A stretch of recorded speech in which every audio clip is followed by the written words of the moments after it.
ছাব্বিশের নির্বাচনের যে সম্ভাব্য প্রার্থী তালিকা, যে তালিকা আইপ্যাক সাজেস্ট করছে, সেই তালিকা কিন্তু তৃণমূলের কাছে পৌঁছে গিয়েছে।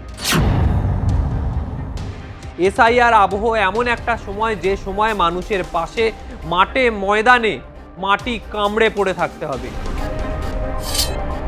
সেই সময় তিনিও বলেছিলেন, বহু বিধায়ক আছেন যাদের কাজে দল সন্তুষ্ট নয়।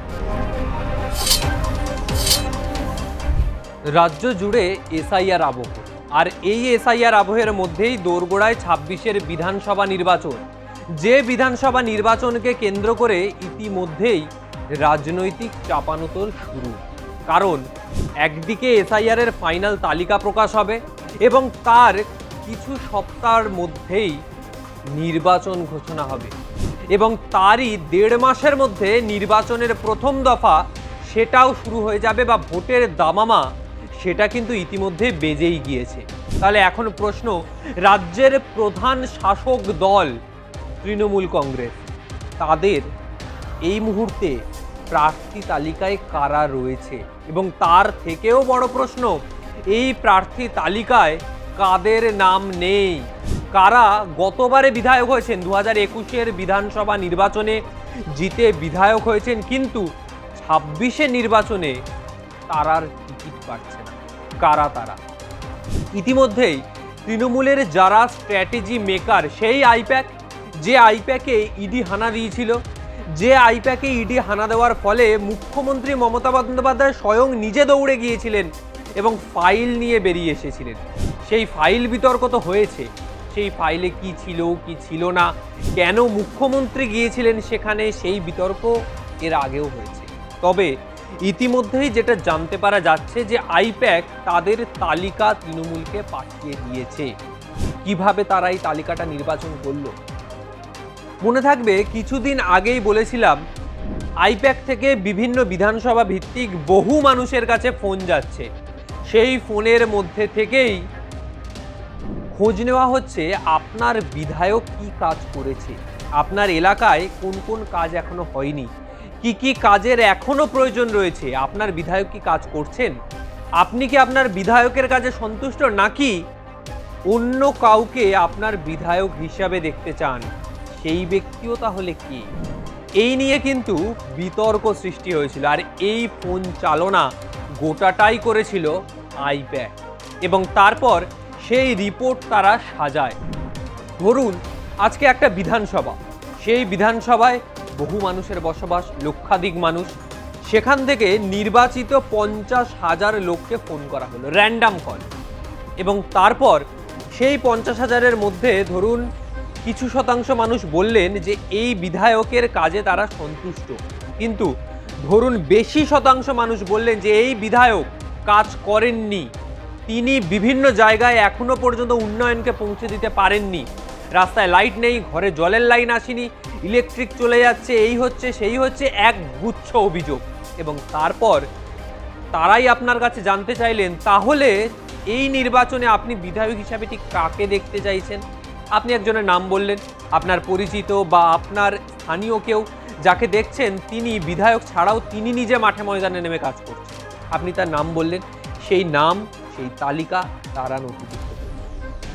এর ভিত্তিতেই বিভিন্ন জায়গায় কিন্তু ইতিমধ্যেই এই স্কুটিনি তারা করে ফেলেছেন এবং সেই তালিকাও জমা দিয়েছেন, এবং তার সাথেও আইপ্যাক দেখেছে কোন কোন বিধানসভায় ২০২১-এর নির্বাচনে বুথ ভিত্তিক বা ওয়ার্ড ভিত্তিক যে ভোট শতাংশ ছিল, লোকসভা নির্বাচনে এসে সেই ভোট শতাংশ কমে গেছে।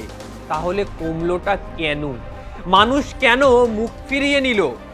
সেই জন্যও কিন্তু ইতিমধ্যেই তারা স্কুটিনি করেছে, এবং স্কুটিনির যে রিপোর্ট, সেই রিপোর্ট কিন্তু তৃণমূল সুপ্রিমো মমতা বন্দ্যোপাধ্যায়কে পাঠানো হয়ে গেছে, এবং এর ভিত্তিতেই ২৬-এর নির্বাচনের যে সম্ভাব্য প্রার্থী তালিকা, যে তালিকা আইপ্যাক সাজেস্ট করছে, সেই তালিকা কিন্তু তৃণমূলের কাছে পৌঁছে গিয়েছে, এবং তৃণমূলও সেই তালিকাগুলিকে খতিয়ে দেখবে এবং তার ভিত্তিতে কিছুটা হলেও পরিবর্তন হতে পারে, এবং এরই ভিত্তিতে ২৬-এর বিধানসভা নির্বাচনের প্রার্থী তালিকা ঘোষণা করা হবে।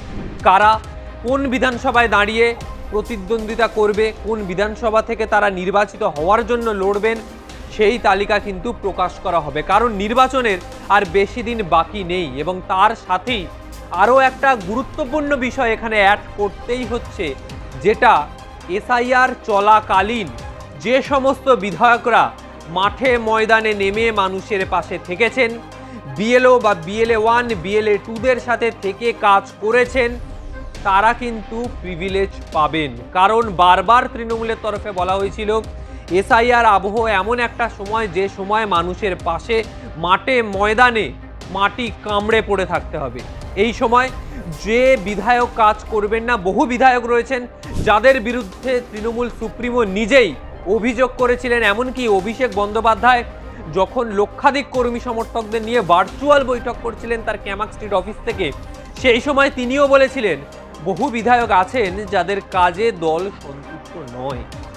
তারা এই সময় এই এসআইআর আবহে, যেই সময় আরও বেশি করে মানুষের পাশে থাকা দরকার, যাতে লোকসভা নির্বাচনে যেটুকুনি ঘাটতি হয়েছিল সেটুকুনি যাতে পূরণ করে আরও বেশি মার্জিন পাওয়া যায়, তারা কিন্তু সেই উদ্যোগটা নেননি। ফলে তারাও কিন্তু নেগেটিভ মার্কিংয়ে রয়েছেন তৃণমূলে।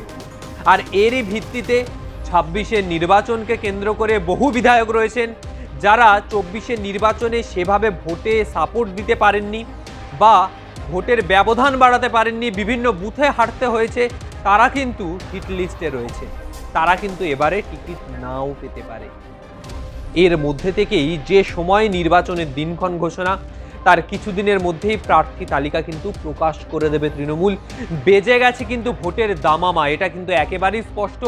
এবং 26-এর নির্বাচনে কোন রাজনৈতিক দল এগিয়ে থাকে, কোন রাজনৈতিক দল পিছিয়ে, সাধারণ মানুষ আপনারা কাদের পাশে রয়েছেন, সেই সমস্ত কিছু তুলে ধরবো। তবে আজকের মতো বিদায় নিচ্ছি। ভিডিওটা যদি ভালো লাগে অবশ্যই লাইক, কমেন্ট এবং চ্যানেলটি সাবস্ক্রাইব করবেন।